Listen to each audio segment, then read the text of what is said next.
सा अपना react application बनाएंगे। हम लोग इस स्ट्रक्चर में से वो सारी चीज़ें हटा देंगे जो कि हमारे काम की नहीं है, और हम लोग एक अपना स्ट्रक्चर बनाएंगे। स्ट्रक्चर मीन्स यही सब रहेगा, बस फाइल्स हम लोग डिलीट कर देंगे जो कि हमारे काम का नहीं है। लाइक ये जो फाइल है ये रिएक्ट का अपना लोगो वगैरह दिखाता है, लेकिन हमें वो सब चीज़ें नहीं चाहिए, हमें अपना खुद का बनाना है। तो हम लोग देखेंगे कि कौन सी हमारे काम की चीज़ है और कौन सी हमारे काम की चीज़ नहीं है, और उन जो काम की चीज़ नहीं होगी उनको हटाते जाएंगे। सबसे पहले मैं आपको ये रन करके दिखाता हूँ कि ये इस एप्लीकेशन से ये जो प्रोजेक्ट है इससे हमें मिला क्या है। हालांकि ऑलरेडी हम लोगों ने देखा हुआ है कि इससे हमें क्या मिला, फिर भी मैं एक बार रन करके आपको दिखाता हूँ कि रन तो करना ही पड़ेगा। एक और बात कि इस वीडियो को देखने से पहले मैं आपसे रिक्वेस्ट करूँगा कि आप मेरा क्रिएट रिएक्ट एलिमेंट, जिसमें नोटपैड का यूज़ करके मैंने बताया है बहुत ही बेसिक किस तरीके से आप एलिमेंट या कंपोनेंट बना सकते हैं, उस वीडियो को जरूर से देखिएगा, बिकॉज वो कोर है। अगर वह वीडियो मिस किया आपने तो आपको कुछ भी समझ में नहीं आएगा आगे। सो उसको ज़रूर देखिएगा। बात करते हैं इसको रन करने की। इसको रन कैसे करना है, इसको रन करने के लिए तो आप इसका टर्मिनल जो है इंटीग्रेटेड उसको यूज़ कर सकते हैं, या फिर मैं पावर शेल यूज़ कर रहा हूँ जो अलग से है। तो हमें क्या करना है, हमें जाना है अपने प्रोजेक्ट फोल्डर में, माय ऐप मेरा प्रोजेक्ट फोल्डर, इसके अंदर जाना है, शिफ्ट की प्रेस करना है कीबोर्ड से और राइट क्लिक करना है। तो यहाँ आपको ऑप्शन मिलेगा open PowerShell window here, इसमें क्लिक कीजिए, आपका पावर शेल ओपन होगा with path, project path. Then यहाँ आपको लिखना है npm स्टार्ट। मेरे गूगल क्रोम में कुछ प्रॉब्लम है जिसकी वजह से मैं गूगल क्रोम में रन नहीं कर रहा हूँ इसको, मैं इसको रन कर रहा हूँ मोजिल्ला में। किसी भी ब्राउज़र में आप रन करें उससे कोई फ़र्क नहीं पड़ता है। अब बात रही गूगल क्रोम में, हम लोगों ने एक एक्सटेंशन इंस्टॉल किया था रिएक्ट डेवलपर टूल्स, तो देखते हैं उसका यूज़ मैं एक शॉर्ट वीडियो में हो सकता है आपको बता दूं, फिर आप अपने खुद ही उसको इस्तेमाल कर पाएंगे, या फिर हो सकता है कि मेरा गूगल क्रोम ठीक हो जाए।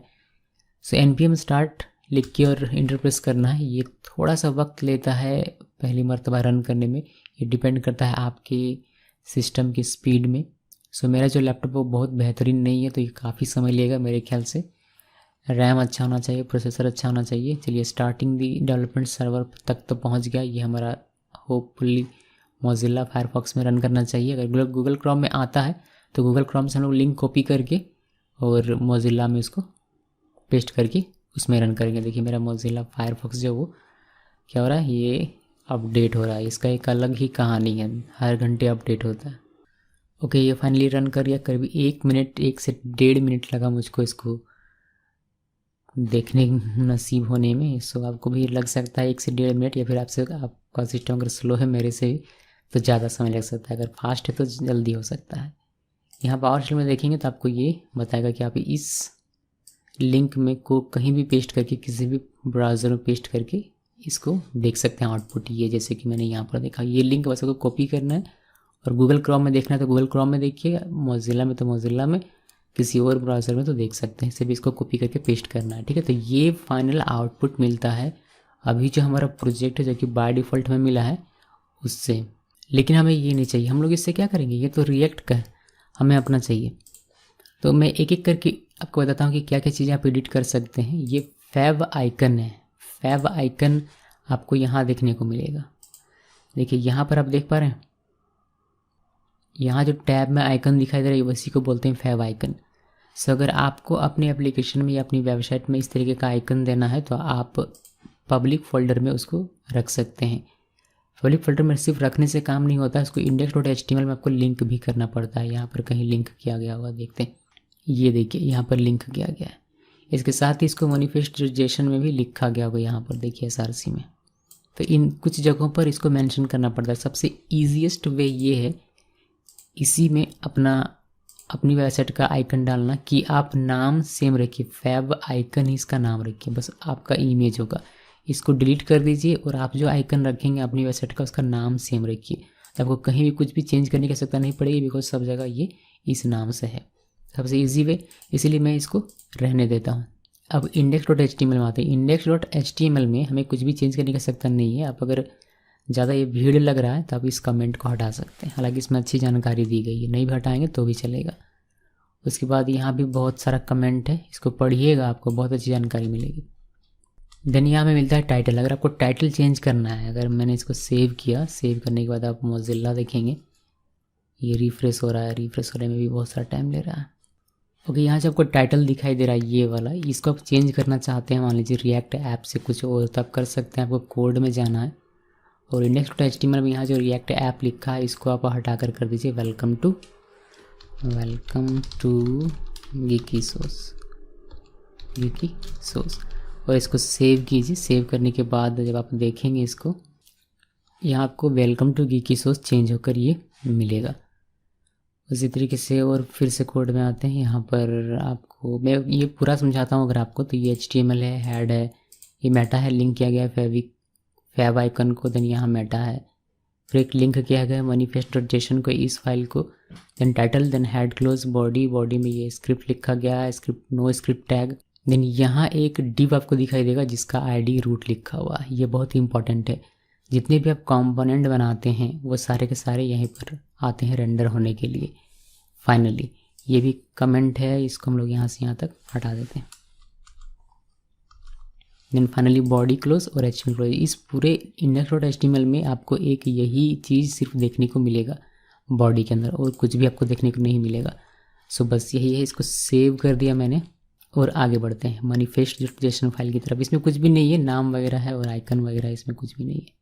और ये फाइल क्या करता है हम लोग ऑलरेडी इसको देख चुके हैं।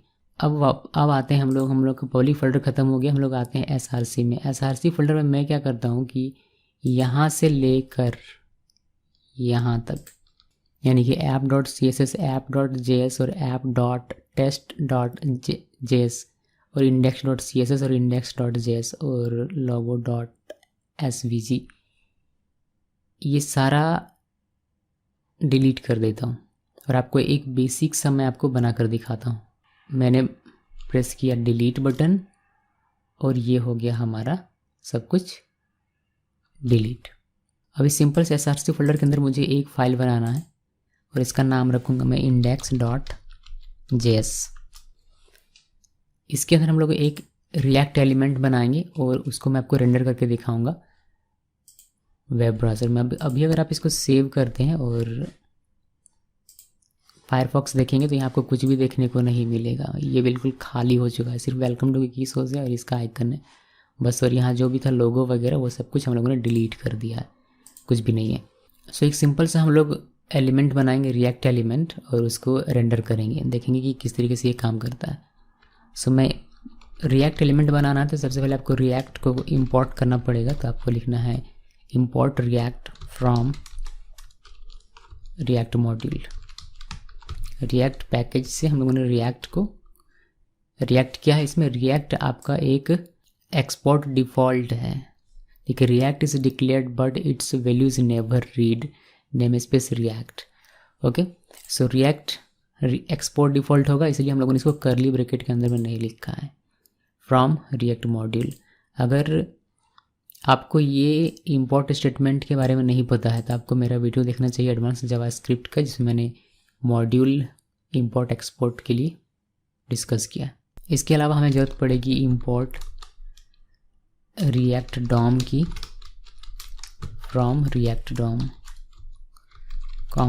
Dom module. ये दो चीज़ें हमें ज़रूरत पड़ती है। हम लोग जानते हैं कि ये दो पैकेजेस हमें ज़रूरत पड़ती है, एक रिएक्ट और एक दूसरा रिएक्ट डॉम। ये हम लोगों ने नोटपैड में जब हम लोगों ने सीखा था तब भी हम लोगों ने देखा था। एक सिंपल सा मैं बना रहा हूँ, लेट EL इक्वल JSX लिख रहा हूँ मैं यहाँ H1 हेलो गीकी सोर्स, और ये हमारा H1 बंद। ये HTML नहीं है बल्कि ये क्या है JSX है। ये कोड बैबल कन्वर्ट करेगा रिएक्ट के कोड में। अगर आप इसको देखेंगे तो ये कुछ इस तरीके से है, रिएक्ट डॉट क्रिएट एलिमेंट, और यहाँ पर मैंने लिखा H1 कॉमा नल कॉमा, यहाँ पर मैंने लिखा हेलो गीकी सोर्स। इससे हमने क्या किया, बेसिकली इससे हमने एक रिएक्ट एलिमेंट बनाया है। तो आप ये कोड लिखने के बजाय सिंपली JSX लिख सकते हैं, जो कि सिंपल है। अब यहाँ पर रिएक्ट चूँकि यूज़ हो रहा है इसीलिए ये हमें आवश्यकता पड़ती है इसको इंपोर्ट करने की। नीचे हम लोग रिएक्ट डॉम भी यूज़ करेंगे इसलिए हम लोगों ने रिएक्ट डॉम को भी इंपोर्ट किया हुआ है। अब ये कोड लिखिए या फिर आप सिंपली ये कोड लिखिए, दोनों सेम ही है। ये अल्टीमेटली कन्वर्ट होगा इस कोड में। सो आपकी मर्ज़ी, अगर आप ये लिखेंगे तो भी आपका काम चलेगा या फिर अगर आप इसकी जगह पर JSX लिखेंगे तो भी आपका काम हो जाएगा। तो मैं आपको JSX पहले लिख के दिखाता हूँ, देन मैं आपको वैसा भी करके दिखाऊंगा। सो मैंने JSX लिखा, देन इसको हमें रेंडर करना है कि ये जो हमारा एलिमेंट है रिएक्ट एलिमेंट, इसको कहाँ रेंडर करना है। तो उसके लिए हम लोग यूज़ करते हैं React DOM dot render method, जो कि 2 पैरामीटर लेता है, पहला रिएक्ट एलिमेंट या फिर रिएक्ट कंपोनेंट। तो हमारे पास अभी फ़िलहाल के लिए एक एलिमेंट है EL नाम से, तो EL दे दिया मैंने। और कहाँ रेंडर करना है, मुझे रेंडर करना है document dot get element by ID root. मैंने क्या कहा कि ये जो एलिमेंट हम लोगों ने बनाया है रिएक्ट एलिमेंट, इसको रेंडर कर दो कहाँ, जहाँ रूट है। रूट कहाँ है, हमारे इंडेक्स पब्लिक फोल्डर में index.html में, यहाँ हमने डिव बनाया है एक, इसका ID हमने रूट दिया है। सो ये जो हमारा एलिमेंट है ये वाला जो बना है ये रेंडर होगा हमारे index.html में इस डिव में। सो अगर आप इसको सेव करेंगे और इसको स्क्रीन पर देखेंगे तो आपको यहाँ हेलो गीकी सोर्स देखने को मिलेगा रेंडर होकर। इसको अगर आप इंस्पेक्ट करेंगे यहाँ से, मैंने इसको थोड़ा सा जूम कर लिया है ताकि आप लोगों को ठीक से दिखाई दे सके। आप देखिए हमारा जो ये टेम्पलेट है HTML का, यहाँ देखेंगे डिव जिसके ID रूट है, दिखाई दे रहा है। थोड़ा सा और जूम कर दूँ इसको, ओके इतना आई गेस काफ़ी होगा। सो यहाँ पर आप देखेंगे कि हमारा ये डिव जो हमारा HTML टेम्पलेट था, यहाँ डिव था एक ID रूट जिसका, इसको अगर आप देखेंगे तो यहाँ पर आपको मिलेगा H1 हेलो गीकी सोर्स। ये हमारा क्या, ये हमारा एलिमेंट है रिएक्ट एलिमेंट जो कि रेंडर हुआ है इन दोनों डिव के बीच में। सो ये एक सिंपल सा एग्जांपल है रिएक्ट एलिमेंट को कैसे रेंडर करना होता है। इसमें हुआ ये, कोड में अगर आप आते हैं तो आपको पता चलेगा कि हम लोगों ने पहले एक एलिमेंट बनाया, उस एलिमेंट को हम लोगों ने रेंडर मेथड का यूज़ करके यानी कि रिएक्ट डॉम रेंडर मेथड का यूज़ करके कहा कि ये जो एलिमेंट है इसको रेंडर करना है मुझे यहाँ पर, मतलब जिसकी भी ID रूट होगी वहाँ पर मुझे ये एलिमेंट रेंडर करना है। ये एक बहुत ही बेसिक सा एग्जाम्पल है। अब एलिमेंट के बजाय हम लोग कंपोनेंट बना सकते हैं पूरा का पूरा। पहले ये कोड मैं आपको रिप्लेस करके दिखाता हूँ कि ये रिएक्ट डॉट क्रिएट, या फिर इसको आप देख सकते हैं एक्चुअली में, एक जस्ट ए मिनट, ये मैं कॉपी कर लेता हूँ। ये हमारा JSX से सभी लोग जानते हैं, हम लोग चलते हैं फायरफॉक्स में, यहाँ पर हम लोग बैबल लिखते हैं। हमारा बैबल का ऑफिशियल साइट पे हमें एक्चुअली में जाना है। हम लोगों ने यहाँ क्लिक किया, बैबल क्या करता है JSX कोड को कन्वर्ट कर देगा।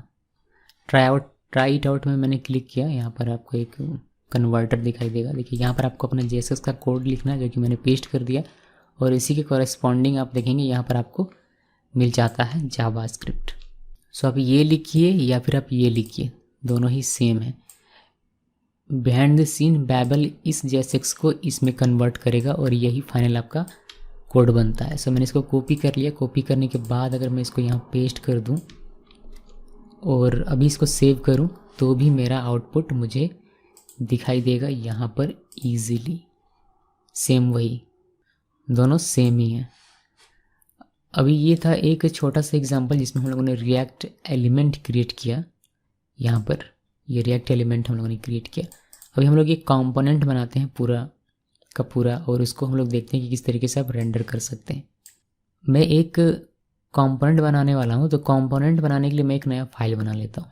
src फोल्डर में जाना है, देन यहाँ एक न्यू फाइल बनाता हूँ मैं, app.js जो हमारा था उसी नाम से मैंने एक फ़ाइल बना लिया। हमें इन 2 चीज़ों की आवश्यकता पड़ेगी, ये जो 2 चीज़ें हैं इसकी आवश्यकता पड़ेगी। साथ में चूँकि हमें कंपोनेंट बनाना है तो हमें कंपोनेंट क्लास को भी इंपोर्ट करना पड़ेगा। तो मैं आपको करके दिखाता हूँ। इंपोर्ट, आपको रिएक्ट चाहिए, रिएक्ट के साथ आपको कंपोनेंट जो कि नेम बेस्ड एक्सपोर्ट है तो वह भी चाहिए। तो उसके लिए भी आप लिख सकते हैं कंपोनेंट, देन कहाँ से, फ्रॉम रिएक्ट। इसके अलावा हमें क्या चाहिए, इसके अलावा हमें चाहिए अगर यहीं रेंडर करना होता तो हम लोग रिएक्ट डॉम को कर सकते थे, बट यहाँ हमें रेंडर नहीं करना, हम लोग यहाँ से लेके जाएंगे index.js पे, तो वह हमें नहीं चाहिए, हम लोगों ने इसको हटा दिया। बस इसी से हमारा काम हो जाएगा। सिर्फ हमें यहाँ कंपोनेंट बनाना। देखिए हम लोग क्या करेंगे, जो एलिमेंट हम लोगों ने यहाँ बनाया है वह एलिमेंट हम लोग यहाँ बनाएंगे, और उस एलिमेंट को यानी कि इस पूरे मॉड्यूल को हम लोग यहाँ इंपोर्ट कर लेंगे और फिर उसको रेंडर करेंगे कुछ इस तरीके से। ये जो है ये तो अभी एक एलिमेंट है, इसको हम लोग यहाँ इस तरीके से लिखा, देन यहाँ पर हम लोग इसको इंपोर्ट कर लेंगे, इंपोर्ट ऐप फ्रॉम, सॉरी ये ऐप नहीं बल्कि हमें ये एक्सपोर्ट करना पड़ेगा, तो हम लोग इसको एक्सपोर्ट कर लेते हैं, एक्सपोर्ट डिफ़ॉल्ट EL। इसको हम लोगों ने एक्सपोर्ट किया, हमें यहाँ EL लिखना है, EL फ्रॉम ऐप। होपफुली ये विदाउट एक्सटेंशन काम करे। सो इसको भी सेव कर लेते हैं और इसको भी सेव कर लेते हैं, दोनों को सेव कर लिया। अभी हम लोग यहाँ पर चलते हैं, इसको रिफ्रेश करते हैं। अब देखिए सही तरीके से काम कर रहा है, बिल्कुल जैसा था वैसे ही काम कर रहा है। हम लोग वही काम यहाँ करने वाले हैं। हम लोग करेंगे क्या कि यहाँ एक एलिमेंट ना बनाकर एक कंपोनेंट बनाएंगे। सो इसको हटा देते हैं, एलिमेंट को हम लोग एक कंपोनेंट बना रहे हैं, तो हम लोग लिखेंगे क्लास बेस्ड कंपोनेंट है। ये कंपोनेंट देखिए दो तरीके से बनाया जाता है, एक क्लास का यूज़ करके, एक फंक्शन का यूज़ करके। मैं आपको बताऊंगा डिटेल में, फिलहाल देख लेते हैं कि एक ये हमारा छोटा सा एग्जांपल है। तो ऐप नाम का हमारा कंपोनेंट है जो कि एक्सटेंड करेगा कंपोनेंट क्लास को, यानी कि अब कोई भी कंपोनेंट अगर बनाना है तो ये ज़रूरी है कि वह कंपोनेंट क्लास को एक्सटेंड करे। So class app extends component. Then ये इसके अंदर एक मेथड होता है रेंडर, जो कि रिटर्न करता है एक रिएक्ट एलिमेंट। ये रिटर्न करता है रिएक्ट एलिमेंट, जो ये वाला हमारा एलिमेंट था, ये वाला एलिमेंट रिटर्न करेगा।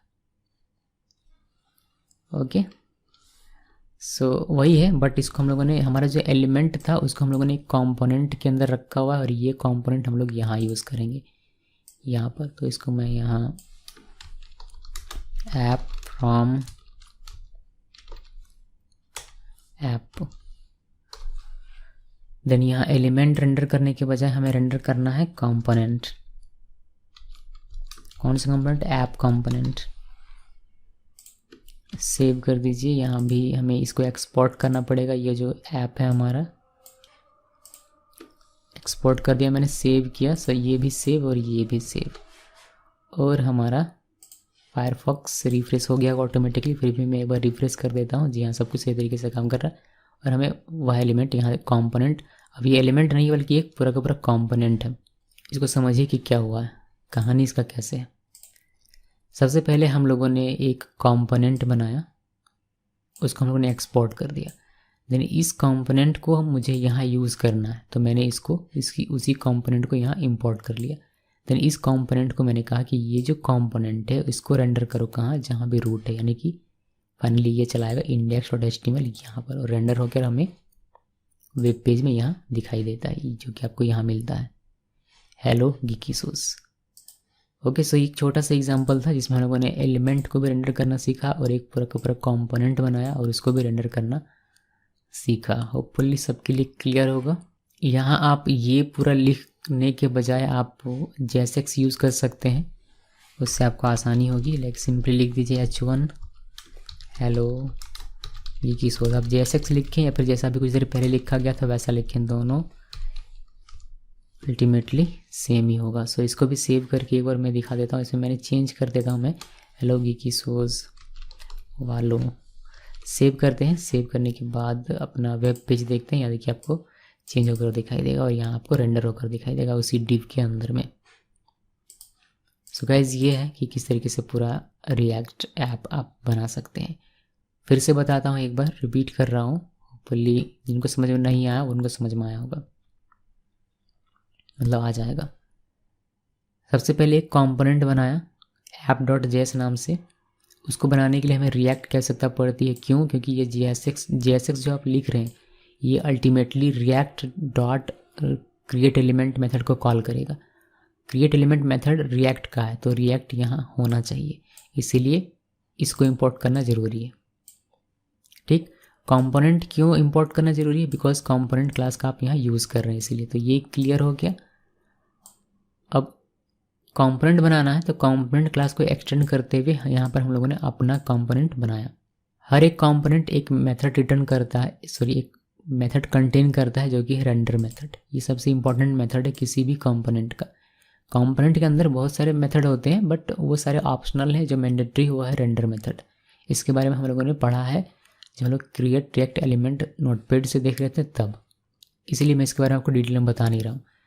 सो ये है हमारा रेंडर मेथड जो कि रिटर्न करता है एक रिएक्ट एलिमेंट, और ये हमारा क्या है, एक react element. So react element the component के अंदर में रिएक्ट एलिमेंट, और हम लोग कंपोनेंट को रिटर्न ले रहे हैं, यानी कंपोनेंट का यूज़ कर रहे हैं यहाँ पर, इसलिए इसको इंपोर्ट कर लिया।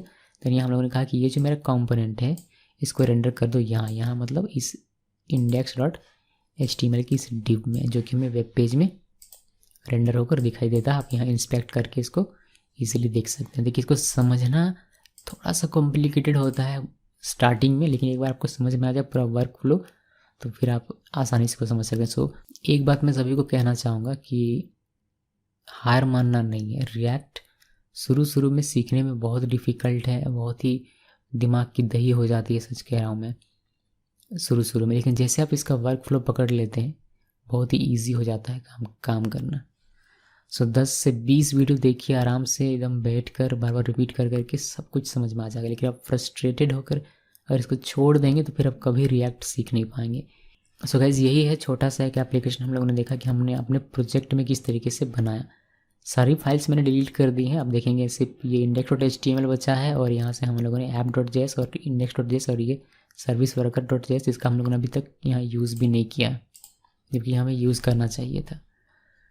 कोई बात नहीं, इसको हम लोग यूज़ कर लेंगे। यहाँ पर लिखना पड़ेगा एक्चुअली में हमें import as, इसे उसको देखेंगे बाद में। फ़िलहाल के लिए इस वीडियो में इतना ही। नेक्स्ट वीडियो में कुछ और बातें करेंगे और कुछ मेथड्स देखेंगे। मैंने ये जो मेथड है मैंने आपको बताया है ये सारे मेथड के बारे में, बट फिर भी टॉपिक वाइज मैं ये सारे मेथड, ये जो मेथड है या फिर जो ये रेंडर मेथड है रिएक्ट कंपोनेंट का, ये जो मेथड है या फिर क्रिएट एलिमेंट जो मेथड है, ये तीनों मेथड हम लोग डिटेल में फिर से दोबारा देखेंगे। दोबारा नहीं, तीसरी बार देखेंगे, क्योंकि पहली बार हम लोग देख चुके थे, दूसरी बार हम लोगों ने यहाँ देखा है, एक और बार देखेंगे। वो मेरे ख्याल से लास्ट टाइम हम लोग उसके बारे में डिस्कस कर रहे होंगे। उम्मीद है सबको समझ